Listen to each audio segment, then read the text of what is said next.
Boa noite, meus amigos. Estamos aqui de volta. Começamos aqui o nosso programa, invocando, como sempre, a Santíssima Virgem Maria, o Santo Padre Pio de Pietrelcina, para que roguem a Deus que nenhuma injustiça seja cometida nesse programa. Aliás, nem fora dele. Começar aqui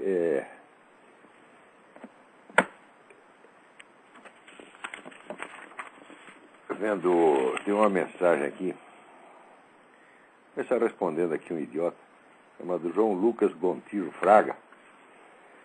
Ele leu na revista Brasil com 2E, Brasil.com, um artigo meu já velho, em que eu peço desculpas em nome dos meus conterrâneos pelas injustiças que a mídia brasileira fez contra o falecido analista estratégico Constantine Mendes.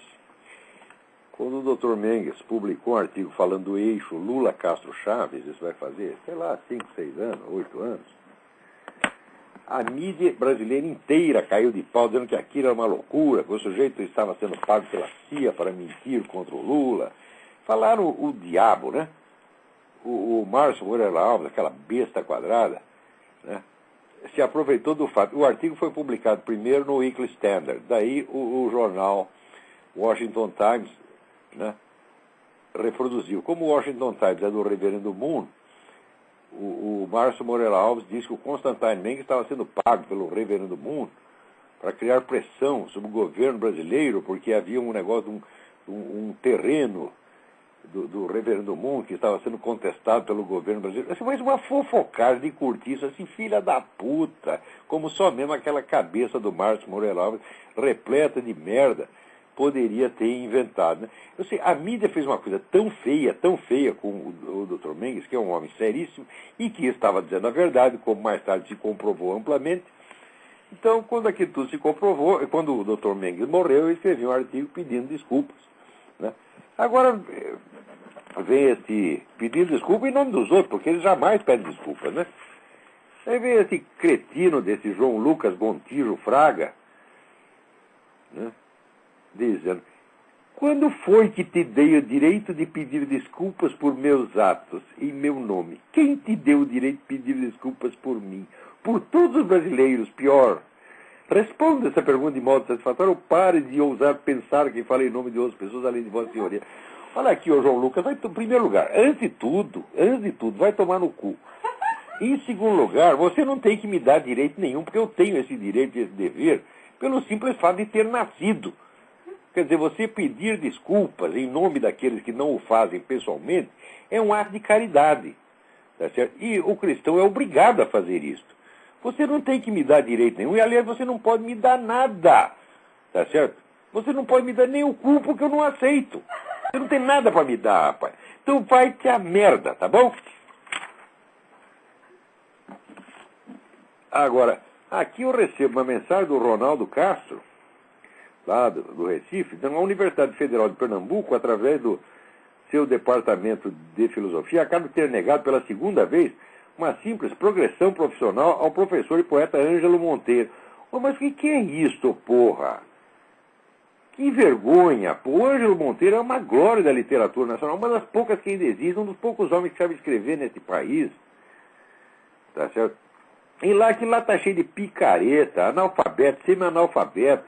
Tá certo? Que eu já tive uma discussão com o reitor dessa merda, dessa universidade. Né? Vocês não têm vergonha, porra? Vocês não são dignos de amarrar o sapato do Ângelo Monteiro? Tome uma providência, porra. O que é isso? Né? Agora, recebo aqui de um amigo meu uma mensagem importantíssima. Semana Mundial de Solidariedade a Sderot, de 10 a 17 de abril. O mundo se juntará em prol de Sderot e cidades ao redor. Região israelense que sofreu até hoje mais de 6.793 ataques de mísseis. Mas que merda, porra! Eu não sei, as pessoas assistem essas coisas assim e acham bonito, né? Quer dizer, a população leva 6.793 bombas na cabeça. Né? E o pessoal espera o quê? Que a gente continue achando que os palestinos são os coitadinhos oprimidos, né? E os judeus são os malditos opressores. O que é isso, porra? Quer dizer, daí no dia que Israel reage e vai lá e mata um sujeito, O mundo inteiro reclama. Agora a população zerou tem que levar bomba na cabeça. Ora, porra! Então, deem uma olhada no site. Se querem mais informações sobre essa campanha, procurem no www.hagshama.org.il. Lá tem as informações. Agora, olha aqui, que coisa interessante. O Gustavo Ribeiro me escreve o seguinte: sou estudante de jornalismo da UNB e atualmente estou tendo uma disciplina aula com vários profissionais da editora Abril. A última foi com o editor político da Veja, aqui em Brasília. Espera aí que eu tinha o nome do cara, o nome do cidadão aqui. Ah, tá aqui. Aí deve ser o tal de Alexandre Outramari. E ele disse que, aspas, não existem tabus na pauta da revista. Ponto. Quando ele comentou isso, eu levantei o braço para perguntar, então, por que a revista havia demorado 18 anos para denunciar a existência do Foro de São Paulo, só o fazendo este ano? Sabe o que ele respondeu? Que o foro não tem importância política e que também a direita brasileira participa de foros. E ele disse ainda que as Farc só participam do Foro de São Paulo como ouvintes. O que o senhor tem a dizer a respeito? Eu tenho a dizer o seguinte: Alexandre Outramar, tu é um mentiroso, vagabundo, vigarista, é isso que você é. Isso que você faz não é jornalismo, você é vigarista, você sabe que está mentindo. Em primeiro lugar, item 1. Como é que pode não ter importância qualquer reunião, mesmo social, que reúna 10 ou 15 chefes de governo? Porra! Se disser, não, eles se reuniram para jogar futebol de botão. Tem que noticiar, porra! Em segundo lugar, não são só os chefes de Estado. São uma centena de organizações políticas que se reúnem ao longo de 18 anos para fazer uma coisa que não tem importância política. Como é que... Olha, a própria frase já é absurda em si. Uma reunião dessas dimensões, ela já é importante pelo simples fato de acontecer, mesmo independentemente do que se discutiu lá. É a maior organização política que já existiu ao longo de toda a história da América Latina. Como é que isso pode não ter importância política? Se qualquer congresso de partido tem importância, meu Deus do céu. Quer dizer, essa é uma coisa tão contrária à lógica, às regras mais elementares do jornalismo, que não tem nem que ser discutido. Tem que ir lá e dar um pé na bunda, tem que dar um pontapé no cu desse desgraçado. E dizer, vai ser frentista de posto de gasolina, vai varrer rua, porque jornalista você não é. Agora, não estou dizendo que ele seja burro, estou dizendo que é mentiroso. Ele sabe que é mentira isso. Outra coisa, como é que ele sabe que não tinha importância? Você mandou algum repórter lá para averiguar? Como é que jornalista, né, palpita sobre coisas que ele não fez a cobertura, meu Deus do céu? Ora, a interpretação, a avaliação de importância é posterior à cobertura do fato. Agora, o cara tem opinião sem a cobertura e diz que é jornalista e quer ensinar isso para vocês. Isso aí é estelionato. Isso aí é exploração da boa-fé popular. Isso é crime. Um jornalista não tem o direito de dizer uma coisa dessa. Ou ele é um ignorante completo, ou é um desinformante profissional. Acredito mais nessa última hipótese, embora não possa assegurar que ela seja verdadeira.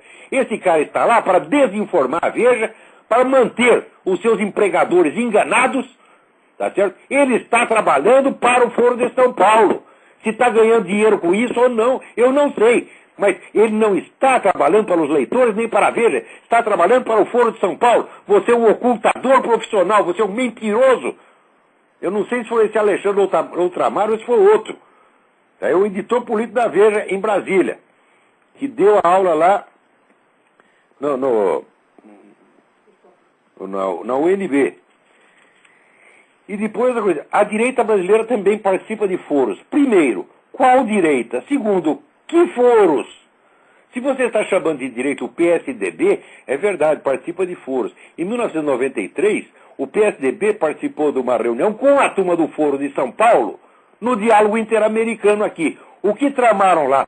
Você não sabe, você não manda cobrir. Ademais, veja você, o presidente da República, o senhor Lula, tá certo? Ele fez um discurso em 2 de julho de 2005, contando que foi graças ao Foro de São Paulo que eles articularam o tal de Grupo de Amigos da Venezuela e conseguiram articular o resultado do plebiscito, não desse outro plebiscito, do outro. Como é que isso não tem importância política? Ô, seu vagabundo! Seu charlatão! Como é que se aceita como jornalista isso aí? Se jornalista é isso, então eu não sou jornalista, porra. Jornalismo é isso, então eu não sou jornalista, eu não quero participar dessa putaria.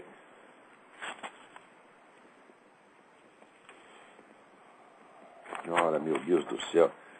Não há saco que aguente essa gente. Agora, para não dizer que está tudo perdido... Peraí, tem uma pessoa ali, mas ela vai esperar um pouquinho, porque essa semana, pode dizer que está tudo perdido, essa semana eu quero fazer homenagem a 4 brasileiros. 4 brasileiros, estou orgulhoso, tem 4 homens com culhões, com 2 bolas. 2, 2. Não é 1,5, não é 1, não é meia, é 2. O primeiro, Vanderlei Guilherme dos Santos. Eu não gosto de nenhum desses 4. Estou elogiando os 4 porque estão falando a coisa certa. Vanderlei Guilherme dos Santos publicou no jornal Valor um artigo reclamando contra essa campanha pró-Obama, essa unanimidade obâmica que tem na mídia brasileira, que estão enganando o Brasil, que eles estão dando a impressão para o Brasil de que aqui nos Estados Unidos todo mundo adora o Obama. Tá certo? Quando o Obama agora é só suspeita que tem em torno dele, porque ele mente demais. Ele mentiu sobre as suas origens, dizendo que nunca foi muçulmano, quando os colegas de escola dele dizem que foi, e que era devotíssimo. Tá certo? Depois, ele mentiu sobre esse negócio do pastor Jeremiah Wright, que ele disse, eu nunca ouvi o pastor falar aquelas coisas. Quando aí apareceu testemunha, né, dizendo que ele estava lá no dia que o pastor falou, e pior, tem a gravação das coisas que o pastor falou, é vendida na própria igreja. E quando você vai ver o dia que ele falou algumas daquelas coisas, estava lá o Obama. Quer dizer, o Obama mentiu de novo. Tá? Depois, terceiro, daí ele faz um discurso, tá certo? Tentando atenuar o negócio, tentando botar panos quentes, e até o Ali Camel fala bem do cara, meu Deus do céu. Agora, aparece o Demetrio Magnoli dizendo que o discurso foi de uma dignidade exemplar. Que dignidade tem? Quer dizer, você desmascarado, daí você aceita, confessa a mentira parcialmente, admite a mentira. Que dignidade tem isso, porra? Agora, o Vanderlei Guilherme dos Santos está descendo o porrete nisso. Muito bem, professor Vanderlei Guilherme, é assim que se faz. Outro camarada que eu nunca gostei, já escrevi horrores a respeito dele, o Luiz Antônio Giron, no mesmo jornal, faz uma resenha de um livro sobre Lenin, mostrando que esse negócio de dizer que o sujeito malvado lá era Stalin, que Lenin era bonzinho, é tudo mentira. O genocídio começou com Lenin por instrução dele. Muito bem, seu Giron, é assim que se faz. O terceiro é o sujeito mais surpreendente, o general Andrade Neri. Já falei as piores coisas do general. Piores não, só disse que ele era burro. E continuo achando que ele era burro. Burro ele é, mas é um homem de valor, é um homem corajoso e é um patriota, ele acredita no Brasil. Por quê? Ele é o sujeito que está botando a boca no mundo contra esse negócio de querer usar o exército para tirar os agricultores brasileiros lá da reserva Raposa Serra do Sol. Tá certo? Tirar para ficar só índio e funcionário da ONU. Quer dizer, vai ficar um enclave dentro do Brasil onde o brasileiro não entra. Isso aí já é o desmembramento do nosso território. Tá certo? Isso é cuspir na nossa soberania nacional. Então, o exército recusou a participar, mas acontece que os comandantes, eles não podem, vamos dizer, por obrigação funcional, eles não podem abrir a boca e dizer exatamente por quê. Daí o general Andrade Neri tomou a palavra no lugar dele e disse, isso aí é um atentado à soberania nacional, as nossas forças armadas não estão aí para servir vagabundo globalista, tá certo? Elas estão para defender o nosso território, defender a segurança nacional, e elas vão cumprir as obrigações constitucionais, e quem quer que eles façam outras coisas, que vá a merda. É isso mesmo, general Andrade Neri, você tem toda a razão. Agora, o quarto é o deputado Jair Bolsonaro, que fez um discurso maravilhoso, maravilhoso, vocês têm que ver, está lá no YouTube, procura no YouTube, Jair Bolsonaro, que vocês vão ver o último discurso dele, é um discurso de 4 minutos, tá certo? Que vale mais do que tudo que se falou no Congresso ao longo de um ano. Tá certo? Agora, para compensar, estou falando aqui 4 grandes brasileiros, né? Essa semana, os cartunistas Jaguar e Ziraldo embolsaram 1 milhão de indenização, tá certo? Pelos sofrimentos horríveis que eles tiveram durante a ditadura. Ah, mas sofreram horrivelmente, né? Foi uma coisa horrorosa, né? E o Ziraldo disse, o Brasil me devia isso aí. Eu vou provar para vocês que o Brasil devia tudo isso para o Ziraldo. Olha aqui, uma leve pesquisa na internet mostra que nos últimos anos, ou sei lá desde quando, o Ziraldo teve os seguintes patrocinadores, empreendimentos do Ziraldo teve o seguinte, patrocínio, apoio cultural, etc.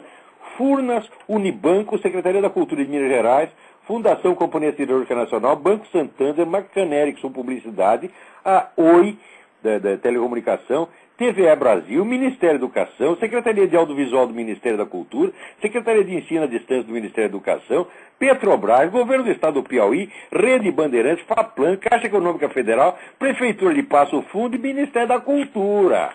Toda essa gente deu dinheiro para ajudar essas besteirinhas do Ziraldo. Porque o Brasil é o seguinte, o Brasil é um país que adora pegar um nego medíocre, faz um servicinho qualquer, tá certo? E dá ao camarada estatuto de grande artista, de gênio, etc, etc. É como antigamente existia no Brasil o mercado dos pintores primitivistas. Os chamados pintores primitivistas, os quadros deles valiam uma nota no Brasil. Você atravessava a fronteira, aqueles quadros não valiam nada. O resto do mundo ignorava e desprezava solenemente os tais dos primitivistas. Então, aquele mercado era uma espécie de ilusão que só existia dentro do Brasil. Agora, a genialidade de Ziraldo, Jaguar, etc., é desse tipo. Eles não são gênio coisa nenhuma, não são grandes artistas, nada, são apenas um desenhistazinho de merda. A obra inteira do Ziraldo é só estereótipo patrioteiro, do mais vagabundo, tá certo? E baseado num princípio moral idiota, que é o mais alto valor que existe é ser um cara legal. Quer dizer, é uma moral de retardado mental. Você está entendendo? Agora, o que o Ziraldo sofreu? O Ziraldo, você teve no pau de arara, tu levou porrada, nunca te aconteceu nada, rapaz. O que aconteceu é que você, naquela época, você não ganhou todo o dinheiro que você queria. Tá certo? Agora, como depois você só ganhou desses 20 e poucos patrocinadores aqui, não está satisfeito e acha que o povo brasileiro tem que trabalhar para encher seu cu de dinheiro. Por quê? Porque você, como empresário, você é um incapaz. Você é um incapaz.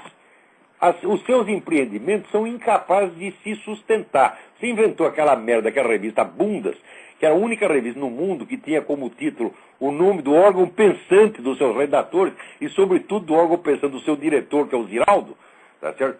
A Bundas era uma revista assim, copiada do Pasquim com 20 anos de atraso. Uma revista xoxa, idiota, forçada, tá certo? Aquele humor caquético. Aquilo lá não podia vender, não podia ter sucesso. Daí foi lá correndo pedir dinheiro para o Itamar Franco. Eu não sei se o Itamar deu ou não. Eu acho que deu. O governo de Minas Gerais deve ter dinheiro para sustentar artificialmente a Bundas, né? Manter a bunda de pé, tá certo? Durante mais algum tempo. Mas mesmo assim fracassou.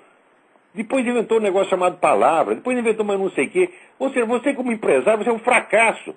Você vive de patrocínio. Todo mundo tem que ser seu patrocinador. O país tem que patrocinar você. Eu lembro quando saiu aquela matéria do Moacir Werneck de Castro, tá certo?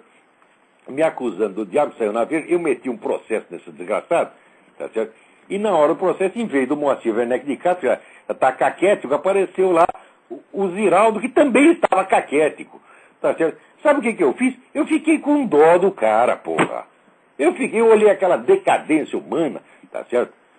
Aquela fraqueza, aquela incapacidade, e consenti em retirar o processo. Fiquei com dó desse desgraçado, tá certo? Não devia ter ficado, não devia ter ido até o fim, tá certo? É uma vergonha, tá? Agora tá aí, quer mais dinheiro, mais dinheiro, mais dinheiro, mais dinheiro. Tem alguém na linha aí, vamos lá, quem é? Alô? Alô, quem é? Alô? Nossa, não estou ouvindo nada, tá muito ruim essa ligação. Desliga e liga de novo. Desliga e liga de novo.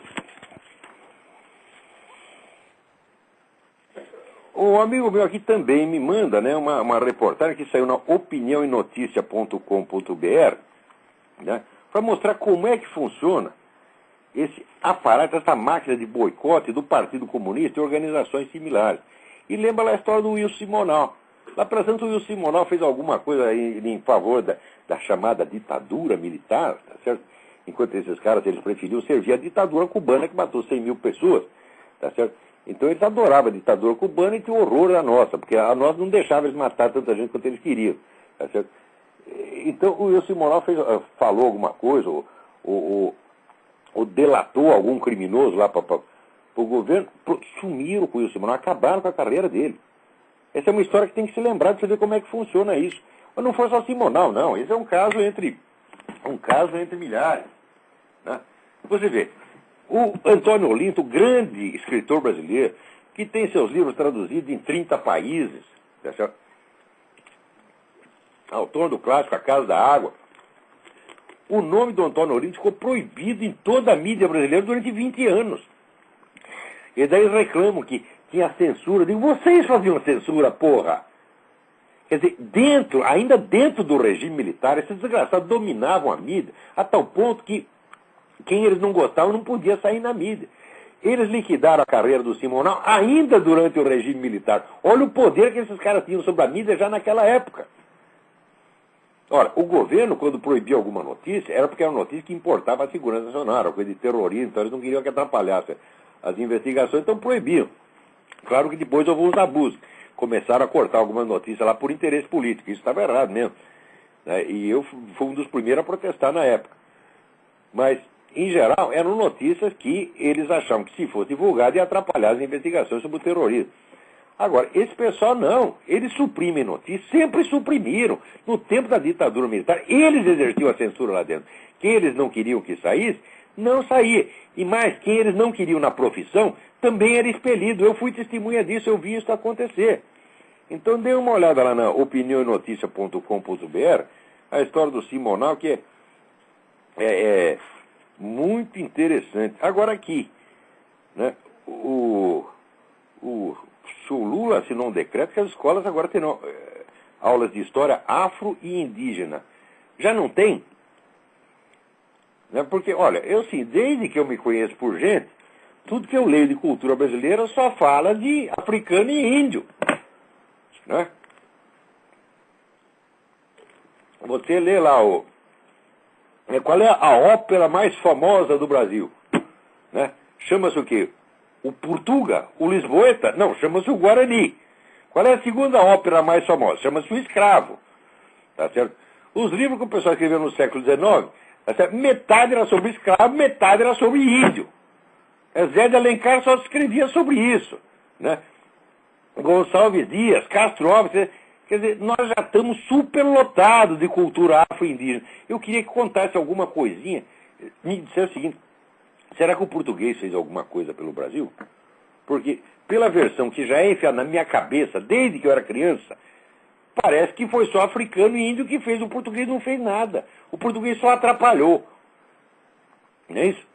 Então, olha, tem que ter história portuguesa também, seu Lula. E história afro-indígena já tem demais. Além disso, olha, eu fico louco da vida com essa história de mostrar os africanos como se fossem vítimas. E os europeus como se fossem sempre os malvados escravizadores. Porque 8 séculos antes do primeiro português desembarcar na África, os muçulmanos invadiram a Europa, porra. E ali fizeram milhões de escravos. Brancos. Eram portugueses, eram espanhóis, eram franceses, eram ingleses. Na Inglaterra, eles colheram escravos até o século XVIII. Passava ali por aquelas praias, você estava lá tomando banho de mar, o pescador pescando, então de repente o nego sumia, ia aparecer lá na Meca. Entendeu?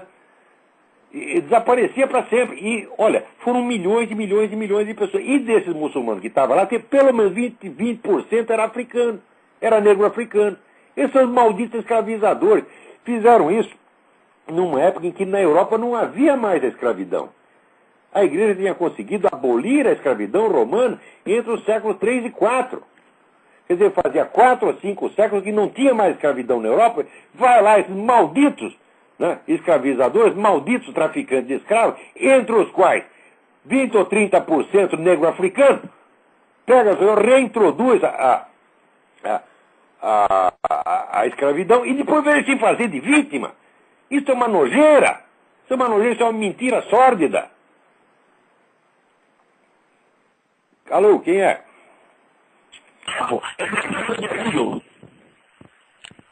Eu não estou te entendendo, a sua voz está ruim, não... Alô? Acho que essa ligação foi para as cucuia. Tem outro aí, vamos lá.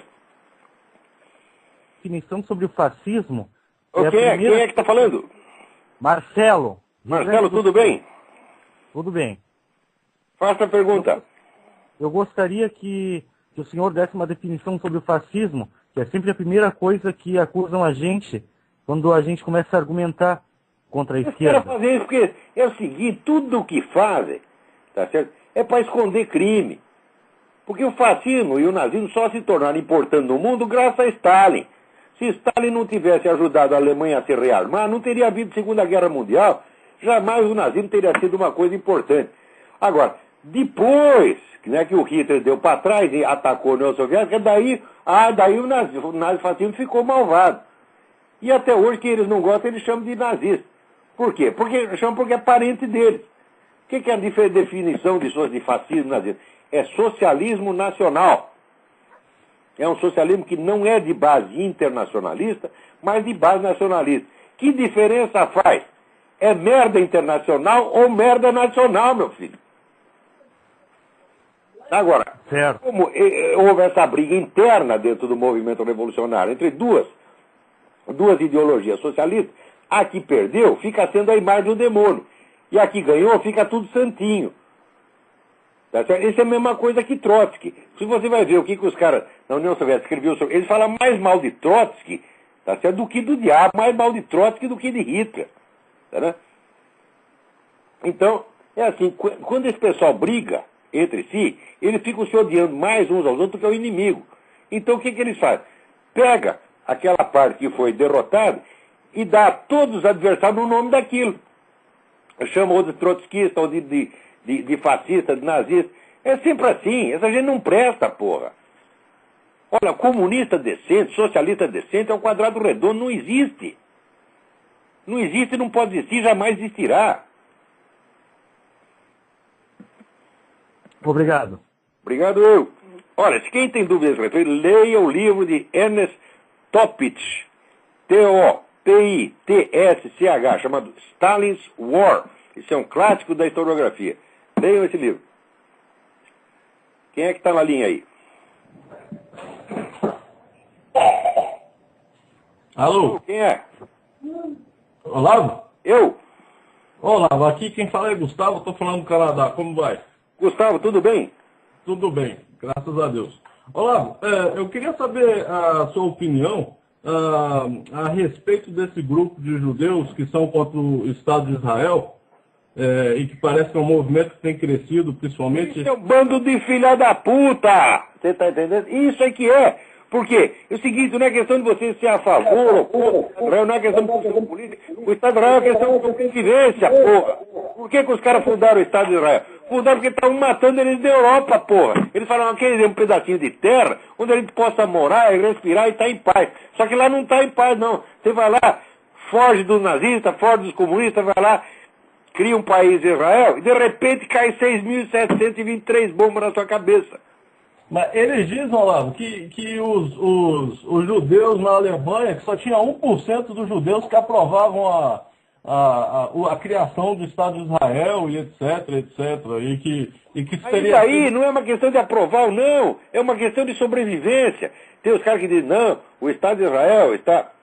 Como é que se diz? Tem até uns caras que são religiosos, dizem, não, o Estado de Israel está tomando a iniciativa que tinha que ser de Deus, isso tem que ser no fim dos tempos, etc. Falei, tudo isso são teorias, meu filho, não é uma questão bíblica, não é uma questão ideológica, a questão é a seguinte, esse povo precisa de um espaço para ele para sobreviver. Porra, será que é tão difícil de entender? É verdade. Se eu fosse presidente do Brasil, dava um pedaço do Mato Grosso para eles, acabar, falar, eu não quero vocês aí em Israel, vem aqui para o Mato Grosso. teria feito isso. Aqui em Montreal eles estão fazendo passeata nas ruas e etc. Parece que é um movimento que cresce, né? Olha, eu acho o seguinte, na minha modesta opinião, todo judeu esquerdista e judeu anti-israelense tem merda na cabeça. Tem merda na cabeça, porra, porque é muito bonito você ser esquerdista, você posar de intelectual esquerdista, etc, etc. Só que daí junta lá um bando de palestinos, militante radical islâmico, pega vocês na rua para bater, ele não vai querer saber se você é contra ou a favor do Estado de Israel. Se você é judeu, você vai apanhar do mesmo jeito. Eu garanto pra você que metade desses judeus que apanham na rua lá em Paris são tudo esquerdistas. O que eu posso pensar desses caras? Na mais branda das hipóteses, eu penso que tem merda na cabeça, pô.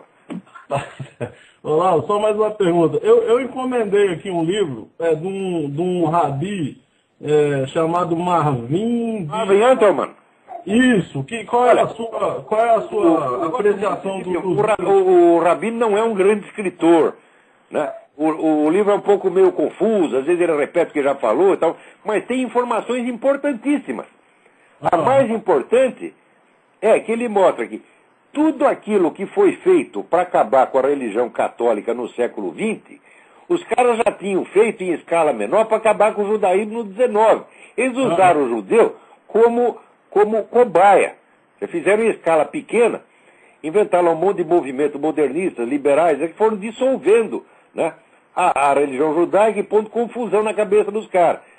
Como deu certo com o judeu, eles falaram, oba, agora vamos fazer a mesma coisa com os católicos. Os católicos idiotas também caem. Quer dizer, olha, o Papa Pio X dizia que o modernismo era a síntese de todas as heresias. Exatamente. E ele podia ter aprendido com a experiência do que aconteceu com os judeus. Porque eu vejo que se não tivesse tido tanta apostasia entre os judeus no século XIX, eles não estariam fracos no século XX, tá certo? Como ficaram. Eles estavam totalmente desguarnecidos na Alemanha, desguarnecidos e, sabe, bobo, dizendo, não vai acontecer nada para nós. É que nem esse negócio de Foro de São Paulo no Brasil.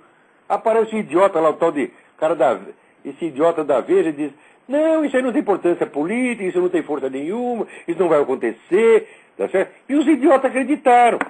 Acreditaram, foram tudo para no campo de concentração.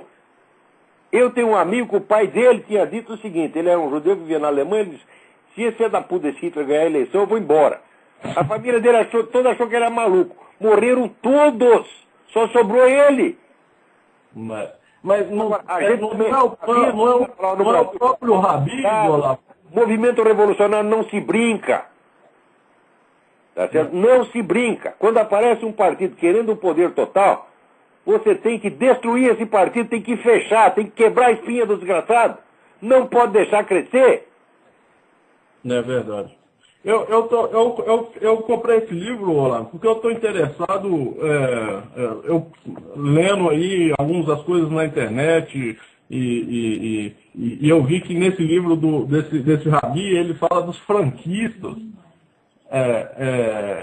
que teria sido um grupo, acho que cabalista, qualquer coisa assim. Não, foi, olha, um dos principais financiadores vamos dizer, do general Franco, foi a comunidade judaica de Valência. Não, mas não é do general Franco, é do Jacob Frank. Jacob Frank, sim, estão mudando de assunto. Porque esse Rabi trata muito desse Jacob Frank, que teria sido um grupo excomungado, um judeu que teria sido excomungado, cabalista. Exatamente, era... E que promoveram a revolução... um dos caras que quis transformar, vamos dizer, o judaísmo em movimento revolucionário. Era um excelente teólogo da libertação judaico. Perfeito. Agora, esses movimentos, eles vão crescendo. Começam sempre com movimentos culturais ou religiosos, e as pessoas, às vezes, não dão importância. E que eram satanistas o homem comum, ele só pensa na sua sobrevivência imediata, na sua barriguinha cheia, e não liga para as coisas de longo prazo. Exato. Então, às vezes ele escapa, mas se não pegam você, vão pegar seu filho. Se não pegam seu filho, vão pegar seu neto. Exato. Então, olha, fica sempre esse aviso. Quando começa esse movimento na esfera cultural, ali mesmo tem que ser estrangulado. Quer dizer, tem que pegar esses caras, tem que denunciar, tem que desmoralizar, tem que tirar eles das cátedras, tem que mandar tudo ser varredor de rua. Você está entendendo? Os caras começam com essas ideias, tem que ser expelido da vida intelectual. Não pode ser respeitado. Porque não é uma questão de ideias. Note bem, revolução não é ideia, meu filho. Revolução é matar pessoas. Tem razão. O que eu tenho... o que você tem contra o Quartinho de Moraes, contra o Emir Sader? É uma divergência de ideias? Não! Eles estão dentro de um esquema de matar pessoas. É verdade. E eu não posso respeitar isso como se fosse uma ideia. Esses caras pertencem ao PCdoB. PCdoB é o partido maoísta. Maoísmo é um regime que matou, eu na época pensava 60 milhões. Hoje, com as pesquisas do RJ Rummel, sabemos que foram 75 milhões de pessoas na China. E como é que pode existir um partido desse? O partido tem que ser fechado. E esses caras têm que ser expulsos das suas cátedras. Dizer, quem defende essas coisas não pode estar na vida intelectual, não pode ser respeitado como intelectual. Tem toda a razão. É isso Agora, mesmo. esse livro do Rabino Antelman, eu mesmo recomendei muitas vezes, acho um livro indispensável.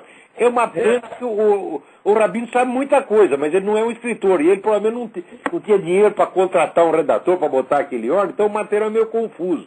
Mas as informações são preciosas. Foi por isso que me chamou a atenção, porque ele fala dos jacobinos, fala do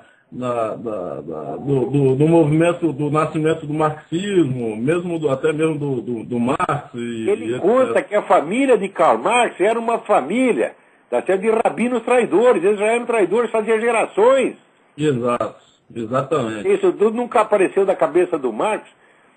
Do dia para a noite, não. Aquilo já era um bando de filha da puta, fazia gerações. Exato.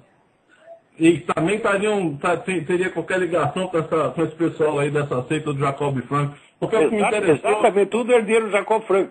O que primeiro me chamou a atenção foi de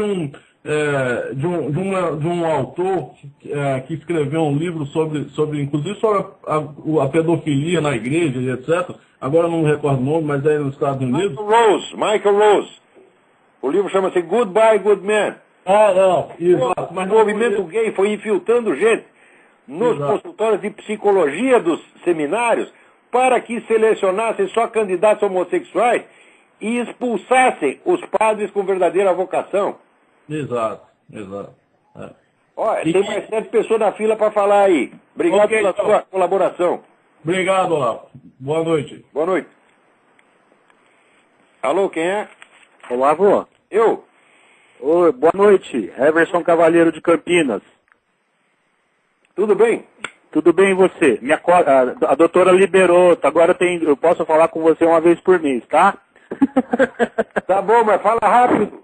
Eu vou falar rápido porque o assunto é um assunto... Coloca a sua pergunta e desliga para daí... Eu sempre faço assim. Olha o seguinte, há 2 domingos atrás, naquela merda daquele programa da GNT, que eu não vou fazer propaganda, que tem lá um pseudo-judeuzinho chamado Caio Blinder. Num determinado momento do programa, ele perguntou ao seu Diogo Mainardi se o Diogo Mainardi acreditava em Deus.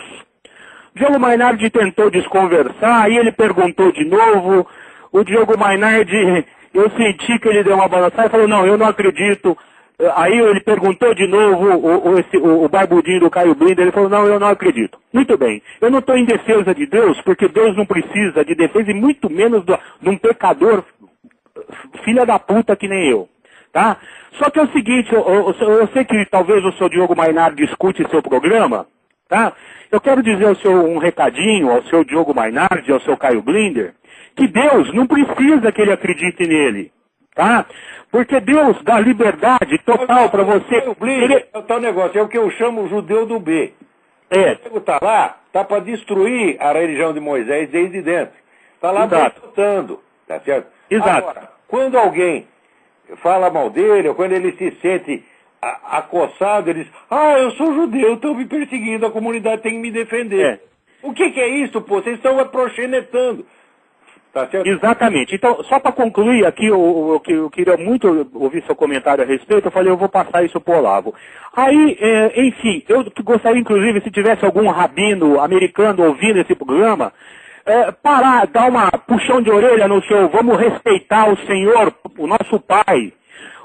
Deus, Jeová, não é para estar na boca de safado, malandro, sustentado pela Rede Globo há 15 anos, por esse programa que o seu Paulo, falecido Paulo Francis, fez, e que depois que ele saiu é uma merda, tá? Só tem idiota ali, imbecil.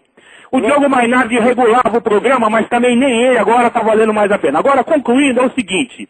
Então, seu Diogo, Deus não precisa de você. Só que é o seguinte, você tem opção ou não de acreditar em Deus? Se você não quiser crer, Deus vai deixar você sozinho. Você vai estar entregue à sua própria sorte, às suas próprias opiniões. Agora, eu não acredito muito na história que você não acredita em Deus, porque eu não conheci ninguém até hoje que foi abençoado com um filho especial como você tem, o seu caçula, que você fala com tanto amor dele. Para mim isso é uma babaquice que você está fazendo. Você está caindo no jogo desses comunistas homossexuais de esquerda que estão aí, que manipulam essa merda. Tá? Esses pseudo-judeus que estão aí, tá? E faz esse joguete. Sabe por que ninguém gosta de você, Diogo Mainardi? Sabe por que as suas fontes secaram? Inclusive as informações que eu estava preparando para te mandar um dossiê com datas, provas, que eu ia mandar para o Olavo, mas eu falei, vou mandar para o Diogo por causa da Veja e tudo mais. Mas eu estou preparando esse dossiê e meu passaporte também, à medida que o meu passaporte estiver renovado agora, eu estou vazando e estou mandando, eu quero que você se foda, seu Diogo Mainardi, tá? As suas fontes secaram. Você é só comentado hoje nas rodelinhas lá da Barra da Tijuca, tá? Ou então nos Jardins em São Paulo. Você está vivendo de comentário dos almofadinha, dos burguesinhos de São Paulo. Vai tomar no seu cu, seu filho da puta! Deus não precisa de você! Vamos em frente. Olha, eu peço às pessoas que participam desse programa que sejam muito breves. Não passe de 15 ou 20 segundos. Façam a sua pergunta, sua observação. E não dá tempo para fazer um discurso. Tá certo? Eu também, em parte, eu concordo com o que ele falou, tá certo? Mas não pode ocupar tanto tempo assim. Não tá certo. Bom, vamos em frente aqui. Aqui vocês têm que acompanhar esses artigos do Visconde Christopher Monckton, né, que foi um assessor da Margaret Thatcher, e que agora nós vemos o seguinte, que o Al Gore já entrou em pânico, né, porque com a temperatura baixando rapidamente no mundo inteiro, como é que vai ficar esse negócio do aquecimento global? Né? Isso aí está um vexame. Outro vexame é esse negócio. Agora, se fizeram uma passeata em frente ao Supremo Tribunal Federal, dizer que ele está demorando muito para liberar as pesquisas com células-tronco embrionárias. Porque daí eles metem lá pais e mães de excepcionais, né? De pessoas que supostamente seriam beneficiadas por essas pesquisas, para dar a impressão de que existe uma esperança concreta nessas pesquisas. Não existe esperança alguma. Nunca foi obtido nenhum resultado com células-tronco embrionárias. Todos os resultados obtidos até hoje são com células-tronco adultas. Isso aí é um blefe. Então eles usam lá os pais e mães de excepcionais, tá certo? Para induzir a população a sentir culpa. Fazer você se sentir culpado. Porque se você não autoriza a pesquisa com células-tronco embrionárias, você está levando as pessoas a um sofrimento injusto. Quer dizer, mas isso aí é um truque sórdido. Né? Olha aqui. Agora chegou mais uma notícia de que tá gente das Farc escondida também no Equador. Quer dizer, tem no Equador, tem na Venezuela, tem no Brasil. Eles estão em toda parte. Agora, o Foro de São Paulo não tem importância, segundo esse hominho lá da Veja. O Foro de São Paulo não manda nada. Agora, onde é que ele descobriu essa coisa? Isso que eu acho extraordinário. Você fez cobertura, você mandou repórter lá, você foi lá, ô desgraçado? Não fez nada. Como é que você vem dizer que as Farc participam só como observadoras? Se você pegar, você nem mesmo leu as atas publicadas no Mídia Sem Máscara. As atas das assembleias do Foro de São Paulo são assinadas pelas Farc, pelos representantes das Farc e do MIR chileno, que é a organização de sequestradores. Como é que o observador assina a ata aprova as decisões. Quer dizer, isso aí que você está fazendo uma fraude. Enquanto isso, as Farc vai crescendo, vai ocupando território, vai mandando todo mundo. Né? Agora, curioso, você lembra o seguinte, que em 1964, uma das justificativas do golpe era que o João Goulart estava montando uma república sindical, que ele estava dando às organizações sindicais poderes acima da lei. Não é que ele estava dando, ele estava tentando dar. Agora é o seguinte, o Lula já deu, saiu aqui no Estadão. Olha aqui, com a regulamentação das centrais sindicais, o presidente Luiz Inácio Lula da Silva acaba de consagrar seu governo como que mais benefício concedeu aos sindicalistas. Entre outras vantagens que ele deu às centrais sindicais, elas estão livres da fiscalização pelo Tribunal de Contas. Elas podem gastar o dinheiro que quiser, receber o que quiser, e não tem que prestar satisfação ao povo que lhes deu o dinheiro. Ou seja, a república sindical com que o João Goulart sonhava já está implantada no Brasil, oficialmente pelo seu Lula.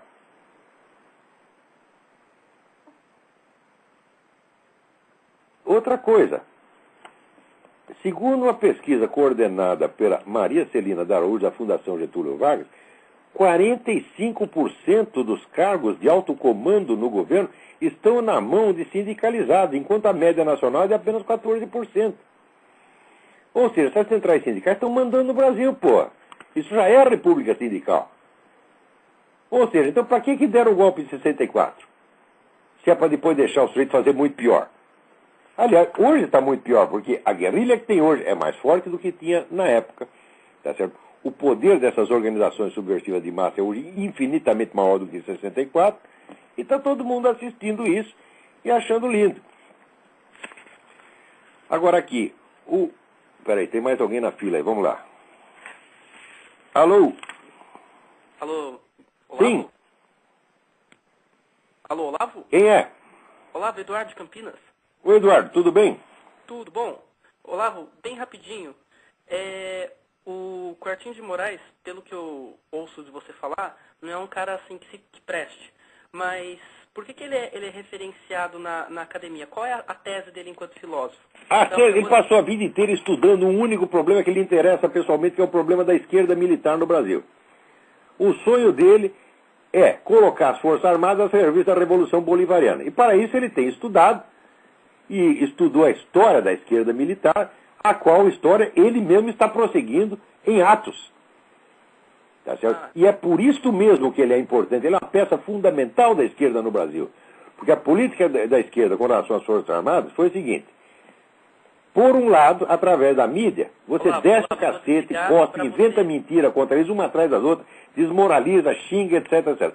Por outro lado, você infiltra lá intelectuais na ESG, nas academias militares, para passar a mão na cabeça dos militares e prometer eles um futuro maravilhoso quando eles aderirem à esquerda.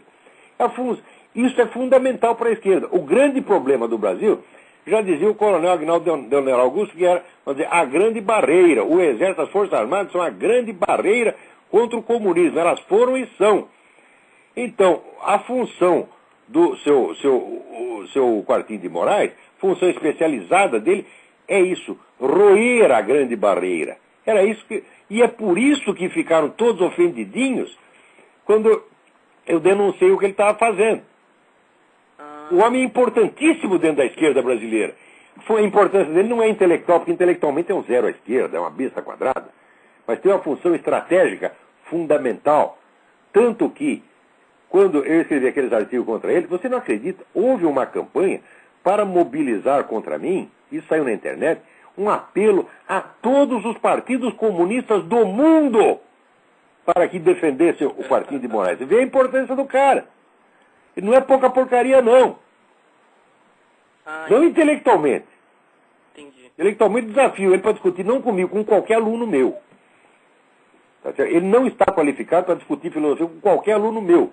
Eu imagino, então, se eu pegar o meu filho Luiz Gonzaga, então, ter um debate com o Quartinho de Moraes, não dá nem para fazer, porque isso é covardia, isso é bater em criança. O homem sai correndo. Agora, estrategicamente, politicamente, é um homem importante, porque a principal operação, que era a principal operação estratégica da esquerda, tentar ganhar a esquerda, as Forças Armadas para a esquerda, estava na mão do Quartinho de Moraes. Agora, acontece que desde aquela época, eu tenho escrito artigos, e parte das forças da oficialidade que estava sendo iludida por essa gente e caindo nessa onda anti-americanista, começou a acordar. E eu acho que até o general Andrade Neri está acordando. Deus queira. Mas, Olavo, Oi. outro dia eu li no site da ESG uma carta xingando o senhor. Xingando quem? O senhor, você. Ah, pode xingar. Agora, é melhor xingar pelas costas, xingar pela frente. Falando que, assim, como o senhor não, como é que fala, não seguiu o establishment, você não tem autoridade para falar das Forças Armadas. Porque você tinha falado que as Forças Armadas ficaram enfraquecidas. Aí ele... Não sou eu que falo, são eles mesmo que falam, porra. Não, mas é verdade. É claro que tem enfraquecido, é a coisa mais óbvia do mundo. É verdade. O general Golbery vivia falando... Isso é falar contra elas? Quer dizer, defendê-las contra esse enfraquecimento é falar mal delas? Ora, esse cara que escreveu, isso é um fofoqueiro, isso é um viadinho. Então, o general Golbery vivia falando que as Forças Armadas são o resto do poder moderador no Brasil. Mas parece que é o resto do resto, né? Porque agora o... Ele tem razão. E o Golbery foi um dos caras que ajudou a esculhambar com tudo. Sério? É sério. Mas... Sério, porque ele tinha a tal da teoria da panela de pressão. Não, nós não podemos fechar por todos os lados. Tem que deixar aberta uma válvula para a esquerda poder se manifestar. Qual é a válvula que o desgraçado escolheu? As universidades.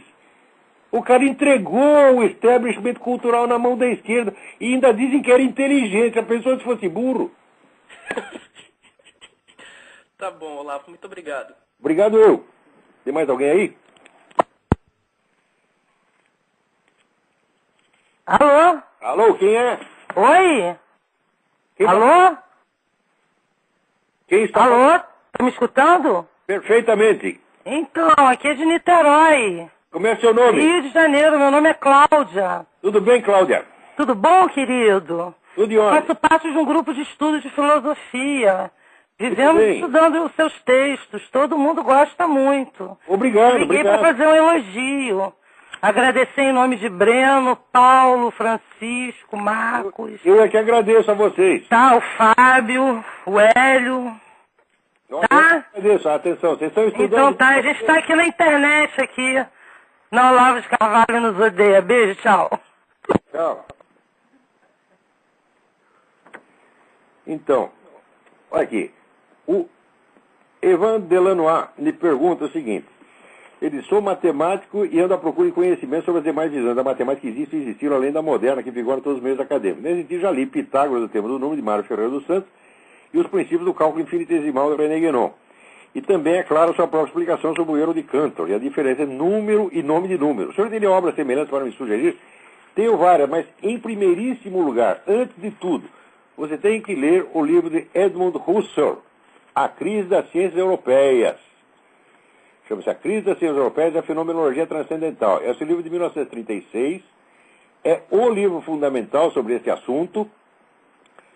E existe, se você não lê alemão, eu leio alemão, mas eu li levo 3 horas para ler uma página.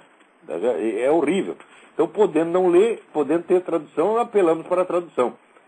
Existe uma tradução italiana muito boa, eu sei que existe uma tradução francesa também, e existe uma tradução inglesa. E não vai ser difícil arrumar. A Crise das Ciências Europeias. Não deixe de ler esse livro. Depois voltaremos ao assunto. Peraí, tem mais alguém aí? Alô, quem é? Olavo? Eu? Tá ouvindo bem? Alô, Olavo? Tô. Tá me ouvindo bem, Olavo? Tô ouvindo, quem é? É o Alfredo do Rio. Alfredo, tudo bem? Tudo bem, tá me ouvindo bem, né? Olavo, você acha que já há condições no Brasil para a esquerda, para o PT dar um golpe branco no país, um golpe branco e assumir o controle do país, ou isso ainda vai levar alguns anos? Ela já tem o controle na mão. É o que eles chamam a revolução passiva. Sim. Gramsci. A revolução Sim, isso a gente sabe. é o seguinte, só um dos lados age. Certo. E o outro vai sendo incorporado, vai sendo engolido.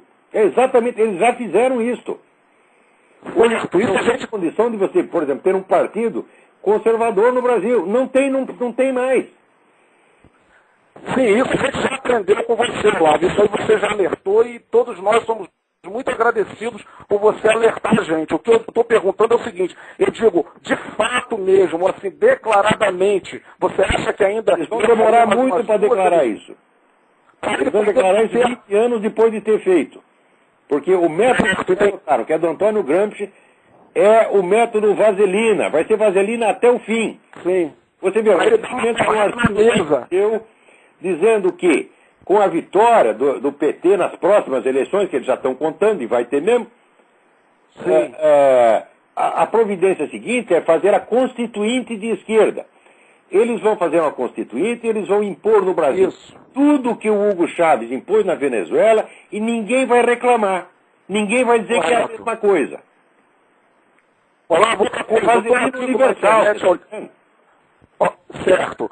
Sim, Olavo, eu estou vendo aqui um livro chamado Militares no Poder, de 1964 a mais 5, do Carlos Castelo Branco, o Castelinho. Sim. Você me recomenda comprar esse livro, Olavo? Eu não li esse livro, eu sei que ele é composto de crônicas do Carlos Castelo Branco, que eu lia na época.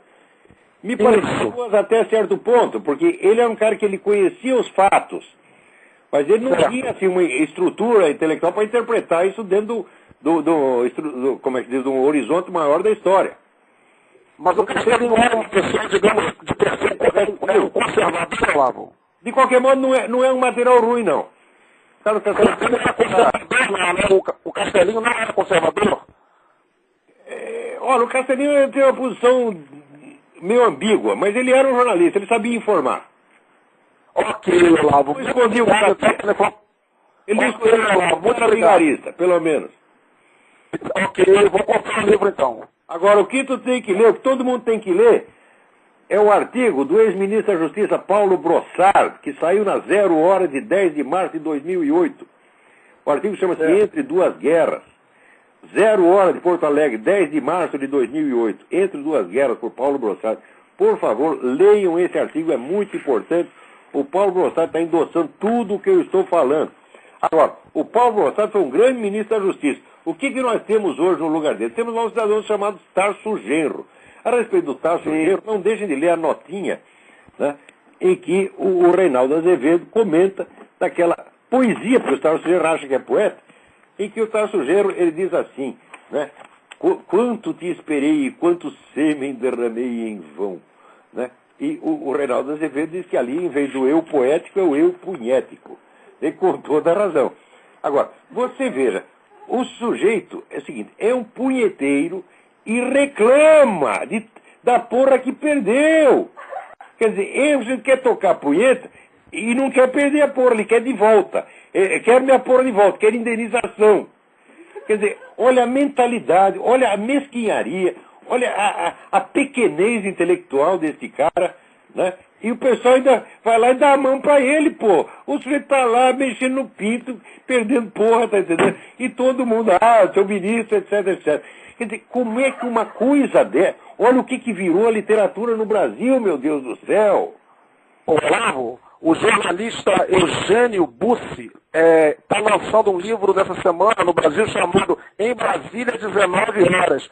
Esse livro ele faz comentários da tentativa de aparelhamento da Voz do Brasil, né, daquele programa Voz do Brasil, e da Rádio MEC, né, pelo PT lá em Brasília, né, das pressões que ele sofreu. É um livro que está sendo lançado essa semana. Esse depoimento é importante. Depoimento é importante. Tem que prestar atenção no que está contando. Agora eu acho que o tempo está acabando. Ok, um abraço. Um abraço. Peraí, tem mais alguém aí? Tem um rapaz aqui, o Evaldo Pena Filho, me manda um artigo do Hélio Schwartzman. Pô, Evaldo, eu já estou com 60 anos de idade, porra. Tenha dó de mim. Eu vou ter que ler o Hélio Schwartzman, porra.